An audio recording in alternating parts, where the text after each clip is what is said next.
Hello, everybody, and welcome to the CERIAS Security Seminar. It's my great pleasure to introduce today Paul Thompson. And it's very interesting because Paul has a background that many people will not expect in information retrieval. So I think that his talk is going to be very interesting because he can tell you of some of these techniques can be applied in the context of security. Paul received his PhD from University of California at Berkeley, and he's currently a research professor at Dartmouth. And he was previously associated with Drexel University and also with West Publishing Company. So it's my great pleasure to have him.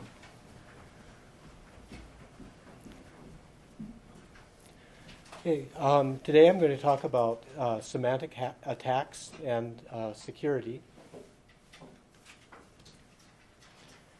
And I'll go into some of the research background for this project, which began 4.5 years ago at the Institute for Security Technology Studies at Dartmouth College. And the project, in a formal sense, ended about 2 years ago, but as I'll go into in some of this talk, there are various threads of it that are being continued. I'll talk about the relation of this project to detecting deception or counter-deception, and look at an example of a prototype that we built towards the end of this project, looking at detecting misinformation in news stories, and then moving ahead to some of the more future directions this work may take. About a little over a year ago, I was involved with a workshop at the Air Force Research Lab where they were looking at a new program of research called the Commander's Predictive Environment. And in particular, we were interested there in looking at deception detection again. And then just last summer, I took part in a National Science Foundation workshop where the workshop was focused on detecting deception in language. And this also turned out to be part of a broader series of workshops of looking at overall security evaluations, where they're concerned with background investigations, interviews, and interrogations. And it was anticipated there will be more funding in this area as well. So much of the work on deception detection has been done by psychologists or communications researchers. And in particular, the Air Force has funded work by Burgoon and other psychologists at the University of Arizona. And initially, this work was looking at detecting deception in face-to-face communication. But gradually, over the years, it sort of evolved into looking at detecting deception in computer-mediated communication. And then it started to overlap with semantic attacks or semantic hacking project that I was working on. So, for example, one of the things that some of the communication theorists claim is that just in everyday face-to-face conversation among people, over 50% of this communication is in some way deceptive, to varying degrees. So one of the issues here is identification of linguistic cues of deception. So say you're looking at computer-mediated communication, what kind of cues in the text could you pick up which is indicative of deception? This has also sometimes been called linguistic forensics, and an example of this would be authorship attribution, based on statistical analysis of writers' styles. And some of this work goes back quite a few years. Statisticians, Mosteller and Wallace back in the 1960s did work on attributing the authorship of the Federalist Papers written before the U.S. Constitution was adopted. Some were by known authors, but others, they weren't sure if it was Madison or Hamilton had written various of them. So there are also other government programs, such as the ACQUAINT program, Advanced Question Answering for Intelligence, where deception detection might also play a role. And in some of the sort of long-range planning for that program, they talked about the problem of detecting contradiction in various text on the same topic as something that you would need in order to do question answering properly. Another government program was NIMD, or Novel Intelligence and Massive Data, where I'll talk a little bit later in this talk about an example related to intelligence analysis with deception detection. And another area of research is deception among autonomous agents. And as I'll go into a little more shortly, there was a report by Martin Libicki written in 1994, which first developed the taxonomy of talking about computer security incidents or attacks as being physical, syntactic, or semantic. And he was largely concerned with the problem of autonomous agents, say a sensor network system in the battlefield that was being fed misinformation by an adversary. Also, Professor Eugene Santos, who recently came to Dartmouth from the University of Connecticut, has similarly been involved in research on autonomous agents and deception detection. In related areas, in some natural language processing in text, there's been a recent interest in detecting sentiment or emotion or affect in text. Other researchers have been looking at detecting emotion in speech, or there are some current Homeland Security border security initiatives that are looking at video or trying to fuse information from both audio and video sources, say like at a customs agent or something like that, that you could, through surveillance, provide the agent some real-time indications that maybe there's some deception based on audio or video analysis. And as I mentioned with the security evaluations program, one of the parties that's interested in that is the Defense Polygraph Institute. So as some of the traditional physiological detection of deception in like lie detectors has been called into question by some studies. They're interested in trying to move beyond that, or to look at situations, say interrogations in a battle setting where you can't strap on all the equipment or something like that. So the particular project that I'm mostly focusing on was called the Semantic Hacking Project. This was work that I was involved with at the Institute for Security Technology Studies at Dartmouth College from 2001 through 2003. Other people working on the project included Professor George Sabenko and his doctoral student, Anurita Gianni. This work was funded by the National Institute of Justice, and unlike the earlier work I mentioned by Libicki, which was more concerned with battle sort of settings, our focus was on computer security. So as I mentioned in his report, The Mesh and the Net, Speculations on Armed Conflict in an Age of Free Silicon, Libicki divided attacks into these types of physical, syntactic, and semantic. And because we were more concerned with, say, something like an end user on the web being misled by misinformation, we started calling what we were doing cognitive hacking or cognitive attacks instead of semantic. And partly the motivation for that was that people in computer science theory, were talking about the semantics of a computer system and violations of that semantics, and we didn't want to confuse what we were doing with that. So many of our papers talk about cognitive hacking or cognitive attacks.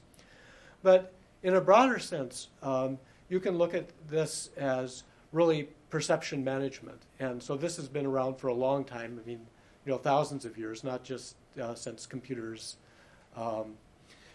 And I'll go a little bit into some of the traditional definitions of computer security and how our definitions for semantic or cognitive hacking fit into those. So Dorothy Denning wrote a book a few years ago on information warfare, focused more on sort of economics rather than military kind of information warfare, just general everyday society. And she described perception management as information operations that aim to affect the perceptions of others in order to influence their emotions, reasonings, decisions, and ultimately actions. So you can think of this as being a continuum of things from propaganda to psychological operations and warfare to advertising or even education, at a more benevolent range of the continuum.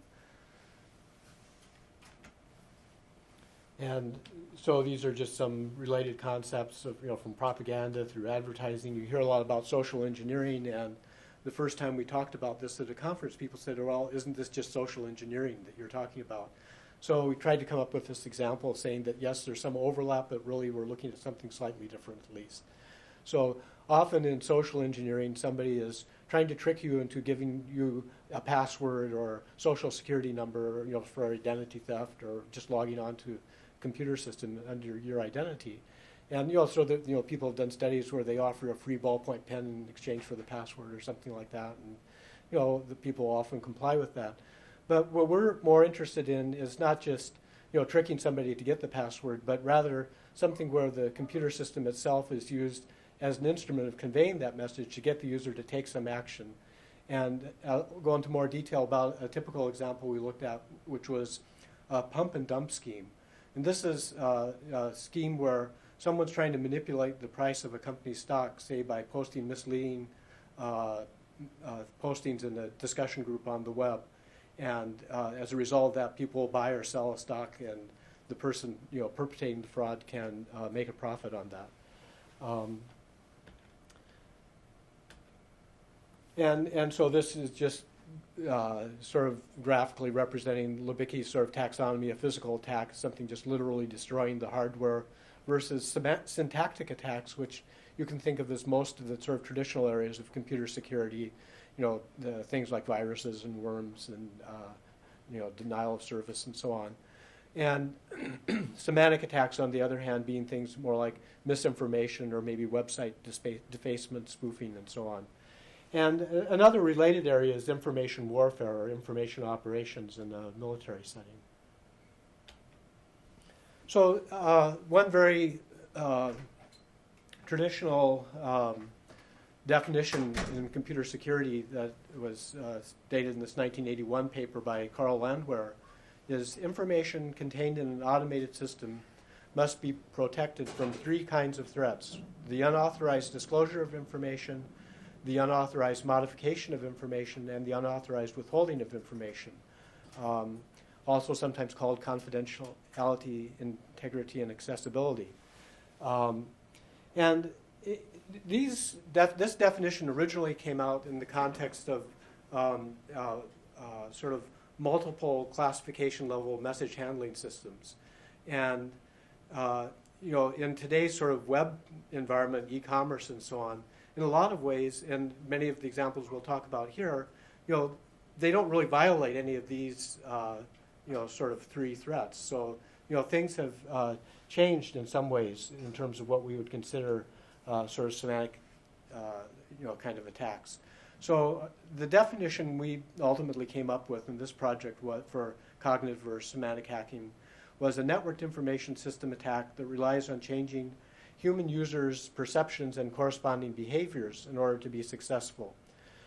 So unlike much of social engineering, it requires the use of the information system itself to convey the attack, not just something that you take advantage of once you've done the social engineering to access the system. And it also requires the user to change behavior, which isn't necessarily true for worms and viruses and so on. And all of this is exploiting our growing reliance on being increasingly networked with various information sources.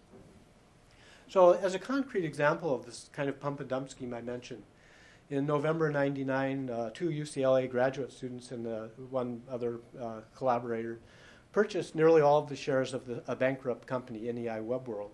And then they posted many messages in an internet message board to try to pump up the value of the stock. And they also pretended to be a company interested in acquiring this bankrupt company.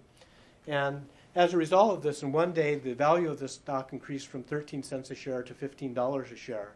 And they quickly made $364,000. But they were caught, and in December '99, they were charged by the SEC and later sentenced to some time in jail, and they had to give up all their profits. Another very well-known case involved teenager, middle school, I believe, student in New Jersey, Jonathan Lebed, who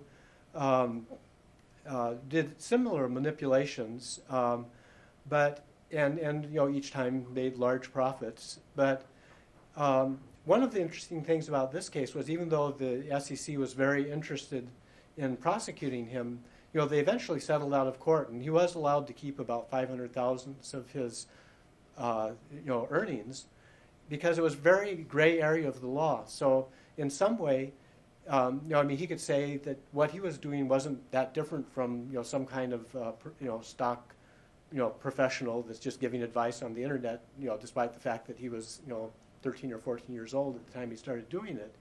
But maybe this font's a little too small to read, but an example of the kind of thing he'd post is like the FTEC is starting to break out.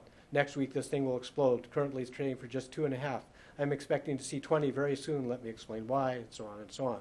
And so this is actually fairly mild writing style compared to some of these I've seen. But in any case, interestingly, the New York Times Magazine and various other, there's a book that was sort of half about this. There's been a lot written about this, and it turns out that not only were his classmates, but even some of the teachers at his school were all getting in on this when he was doing these kind of things. So it was sort of an interesting case.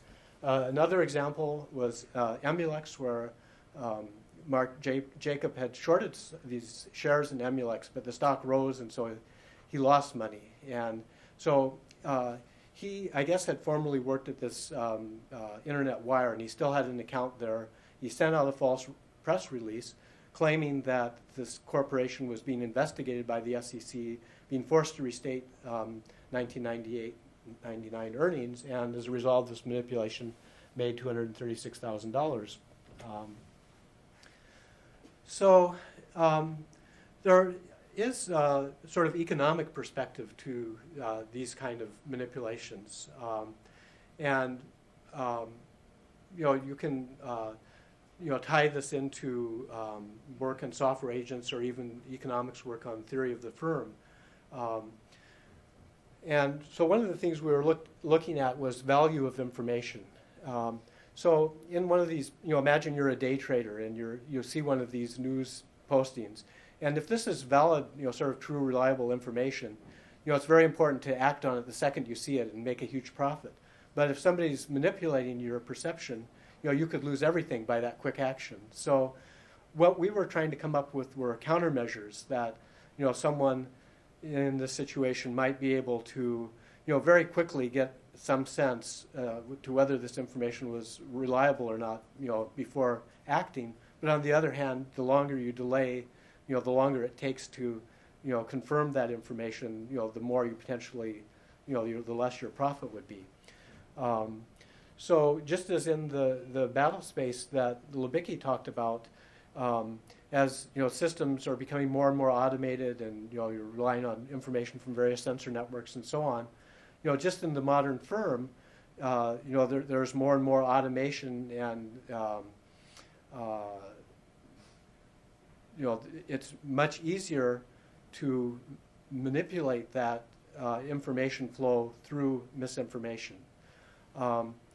And one example of this was an exercise that Dartmouth and some other agencies were involved with called Livewire, where there was a simulated attack by an adversary on the U.S. economy as a kind of cyber warfare, where you assume the adversary has several years and more or less unlimited resources to plan a 30-day attack against the U.S. economy by sort of lowering the confidence in our financial infrastructure. And so they simulated networks of various federal, state, and local organizations, some network companies and financial institutions, and sort of played out this scenario or exercise and saw how people reacted.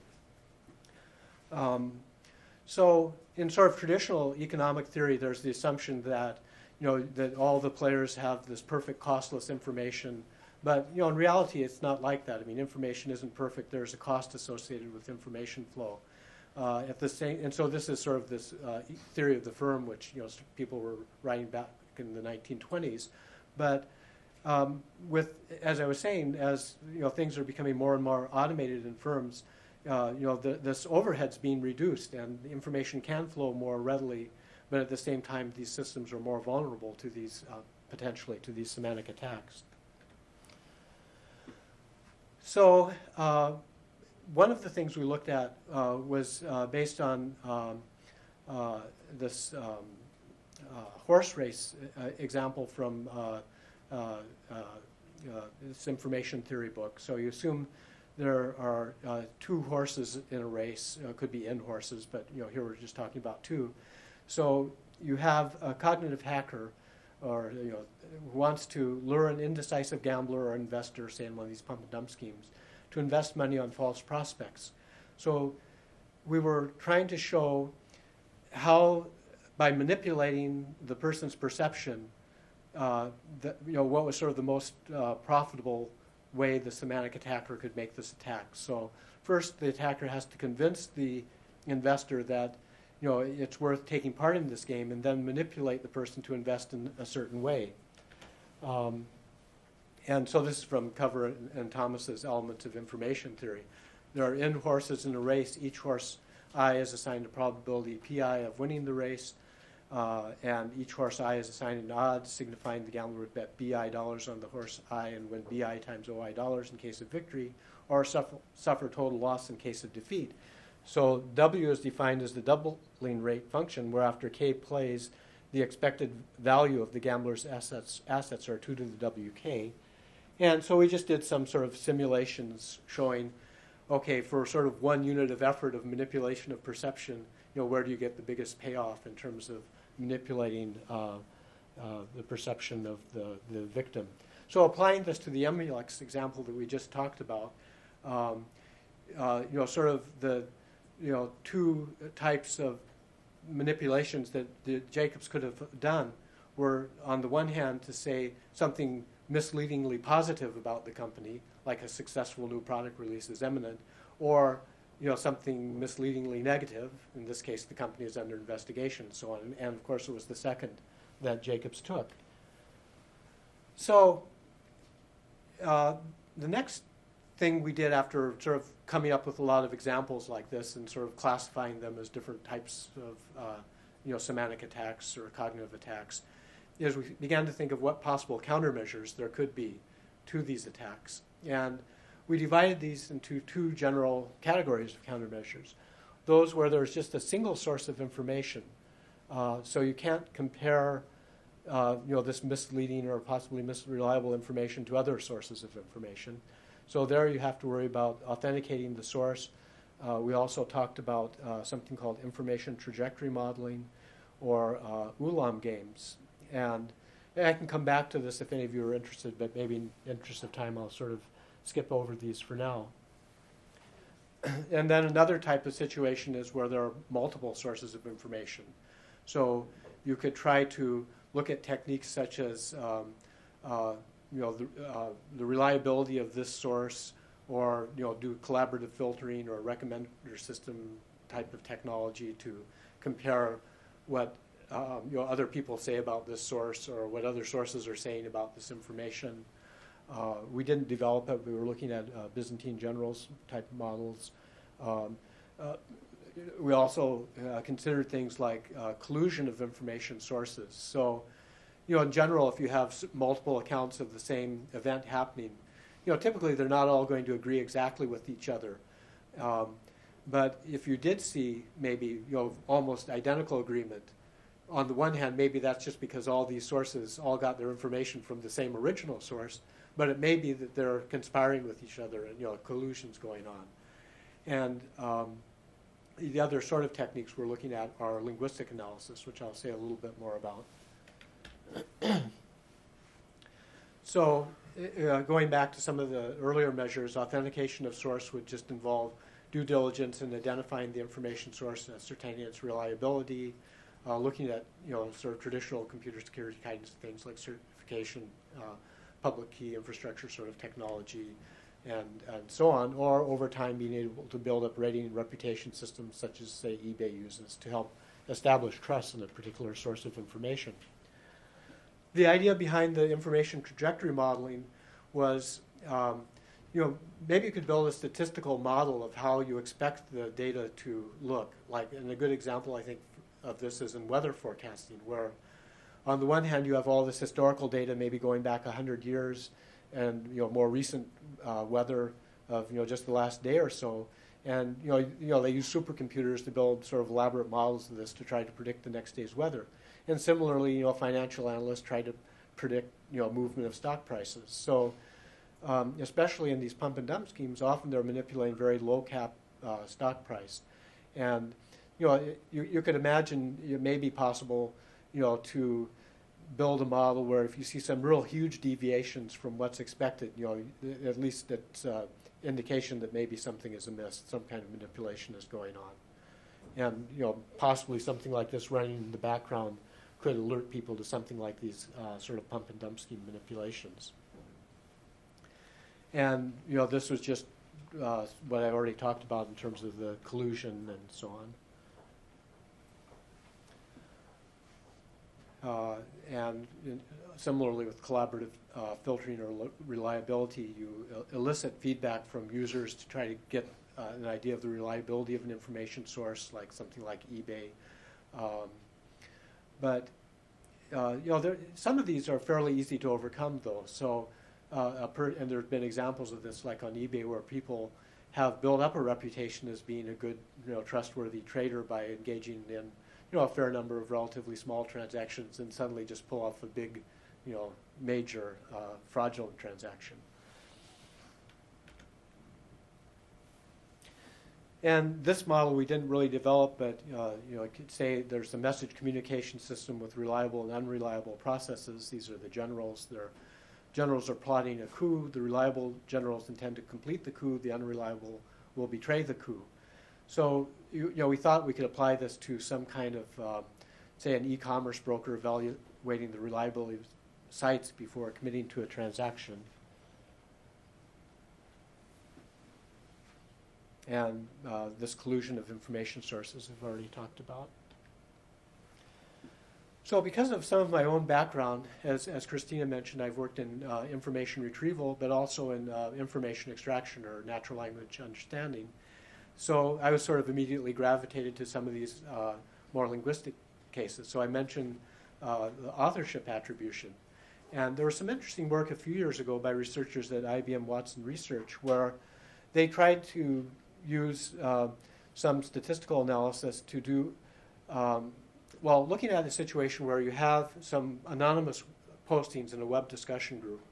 And so you have a pool of candidate authors, and they were trying to look at how small an amount of text you would need to determine with a given threshold of certainty that a certain piece of text was written by a certain author. And they found it was required surprisingly little text to make a fairly accurate conclusion on that. And in part this is because on the web, text is much more idiosyncratic. With something like the Federalist Papers or other published work that's gone through an editorial process, some of that individual style of the individual author has been removed or smoothed over. And so it's much easier to pick this out and just sort of general web sort of text. And there's been some very recent research along these lines that may still be going on. There's a NSF-CIA Knowledge Discovery Dissemination Program where Madigan and others at Rutgers at DIMAX were looking at this authorship attribution problem. And there was a related projects funded by the same program at USCISI, I believe. But another area that I've also considered, and I haven't done any work in this area yet, but automatic genre detection. Is there something about this misleading text, say of the Jonathan Levitt sort of text, that you could pick out and differentiate it from just the typical exaggerated day trader kinds of postings? And there was work 10 years or so ago by Schutz and Nunberg at Xerox PARC looking at automatic genre detection, for example. And I've talked with researchers at Park more recently that, they've told me that, things on the web have gotten, sort of much less crisp, more of a mishmash, they said. And, so they're not really calling it genre detection anymore, but they're doing something like they call a sort of authority analysis or some such. But in any case, here you're not looking for the style of an individual author to identify the author, but rather just maybe there's something in this deliberately deceptive writing that you can pick up that would distinguish it from, just more general enthusiastic reporting about something, but it's not being deliberately deceptive. So towards the end of this project, we came up with a prototype, and we're interested in developing this countermeasure for misinforming news. So we assume that there's an end user who finds a possibly misinforming news item or discussion group posting. And again, this is sort of a pump and dump scheme kind of thing where if this is reliable information, the user could make a huge profit, but otherwise might lose everything. So we allow the user, in this case, to automatically generate a query from the text of the item, and we submit it to the Google News API, which then issues a query and comes back with maybe a few hundred or a few thousand textually similar news items. So we consider two different countermeasures, and one we call the news verifier. So the idea with this prototype was that stories would be optimally re-ranked and presented to the user. So Google comes back with some ranking of the news stories, but this is a ranking based on whatever algorithm that Google is using, but it's not a ranking designed for the purpose of detecting misinformation in the original story. So in any case, if you could come up with an optimal ranking of stories which would most likely assist the user in determining whether the original story was misinformation, then you could sort of leave it up to the user. So if you could, in your top, few, 2 or 3 ranks of the re-ranking, assist the user in that way, then this countermeasure could succeed. If, on the other hand, in your several hundred returned items, the ones which would really be most useful for the user were back there in ranks, 110 or something like that. User's never going to see them likely. So that was the first countermeasure. The second countermeasure, which we didn't get to implement because funding ran out at that point, was starts the same way. So you send off the query to the Google News API. It comes back with a collection of similar documents. But here the idea was to automatically analyze these rather than just showing a ranking to the user, and use something like the information trajectory model I described. And so in this approach, we would assume we have access to stock market price movements. We would be able to extract the ticker symbol from these news stories for the company and see if the movement of the stock price looks like it's out of line, implying that some manipulation was going on. So our experimental design was then to see whether the first countermeasure or the second measure would work better. And we got a set of data from University of Massachusetts Amherst, and there's a URL at the bottom if you're interested in this project. It was called eAnalyst, or an electronic analyst of financial markets. And then this originally started as a student project in a class at UMass, and they wanted to use it for stock market prediction. So they had a data set of news stories for about 9 months, around 2000, I think, and there were 121 publicly traded stocks that were mentioned in these news stories. There were ticker symbols in each story, and they had the stock market prices during the same time period for these 121 companies. And this was from the Center for Intelligent Information Retrieval, UMass Amherst.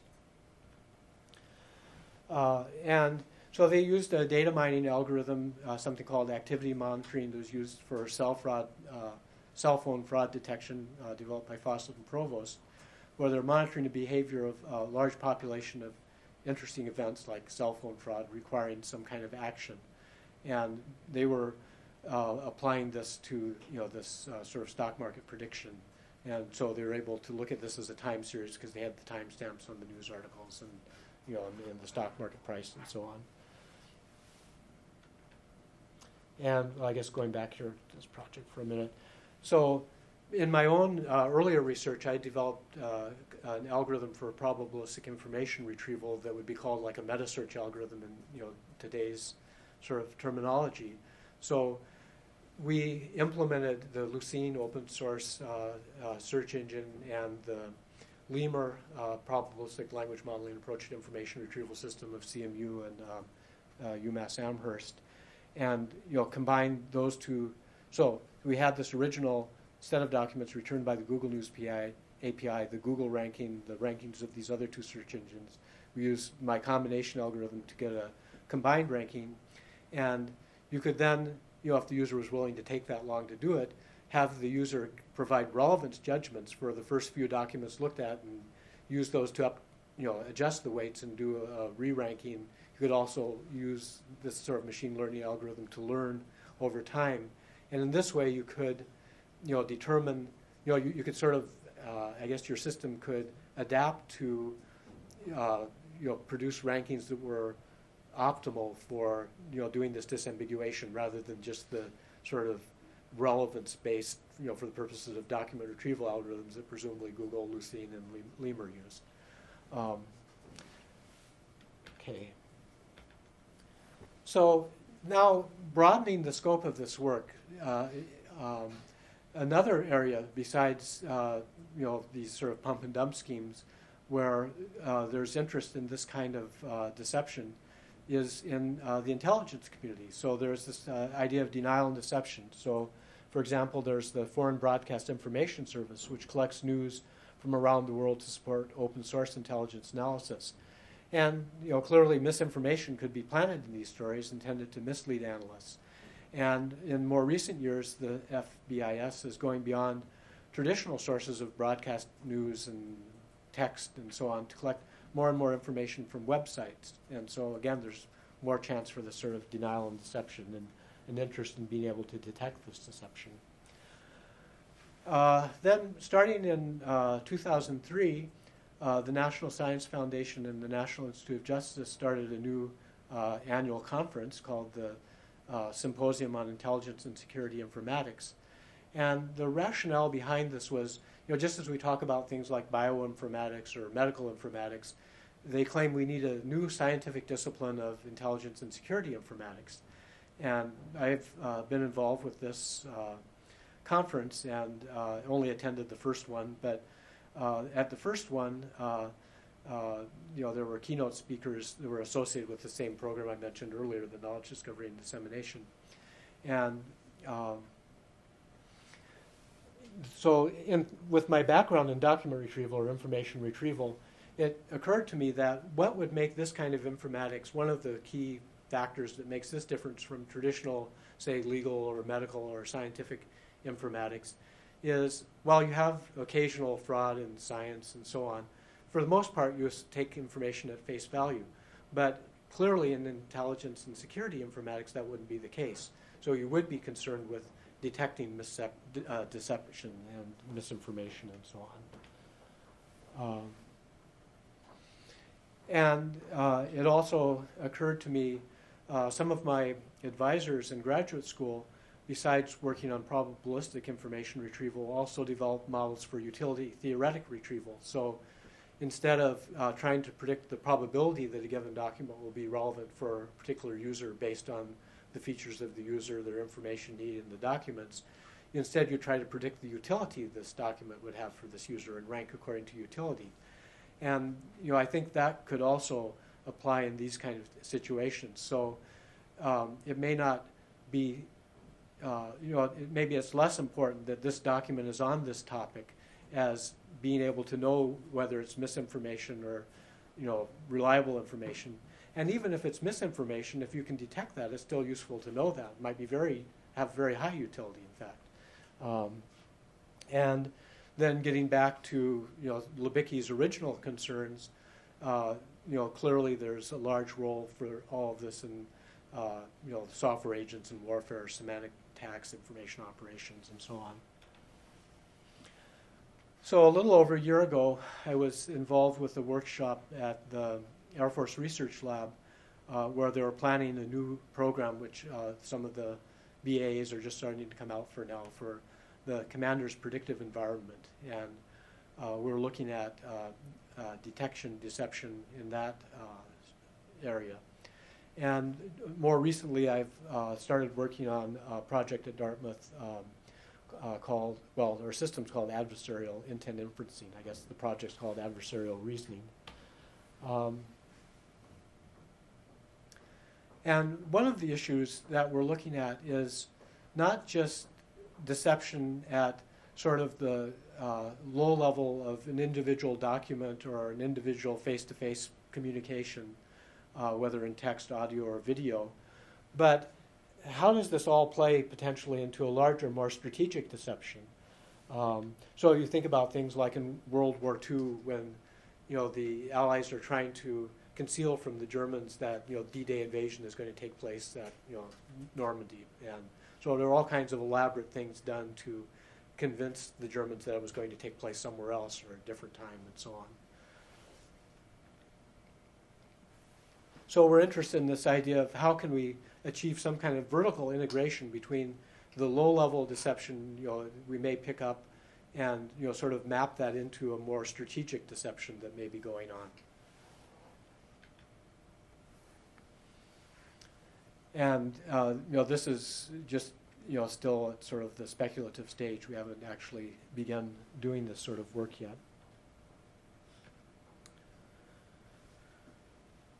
So in one of these programs that I mentioned, there's been this Novel Intelligence and Massive Data program.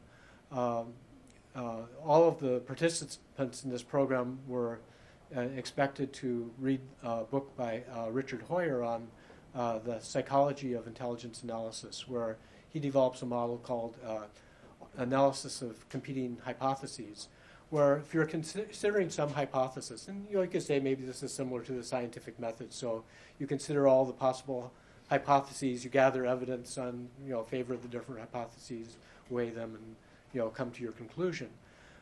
Frank Steck at MITRE has developed a variant of this in a sort of prototype software system called Analysis of Competing Hypotheses Counter-Deception.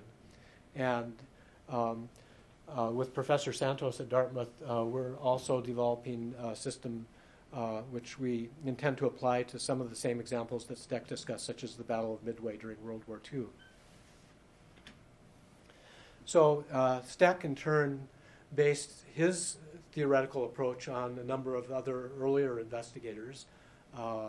So I mentioned Hoyer, and so other work in deception detection has been done by Whaley and Busby, more in the business sort of literature and sort of financial fraud, accounting fraud areas. Johnson and others have developed models, and in more intelligence work, there's work by R.V. Jones. So they're basically taking some of the theoretical background from all these approaches and implementing them in a computer system for adversarial reasoning and deception detection. And they have a project where they apply this to detecting deception in within the say corporate financial filings. But there's a lot of controversy about some of this. So there was some fairly recent government study of polygraphs, for example, which called into question, just the validity of the whole technique. Or, people talk about detecting deception in video, but, it's unclear how accurate all of these really are. Well, I guess an issue in a lot of, sort of psychology sort of work is, okay, you can produce something in the laboratory with, freshman college students, but does this necessarily carry over into the real world, so to speak? And then again, even if you're able to achieve this deception detection at a lower level, then how do you integrate that with, looking for more strategic sort of deception? So one of the things we hope to do here was MITRE was developing a counterterrorism database, which was seeded with a deception scenario. And one of the things we hope to be able to do would be to apply various of these techniques we talked about to see if we could discover the documents in this database that were related to the scenario, and then determine where the deception was in the scenario and sort of unravel what was going on.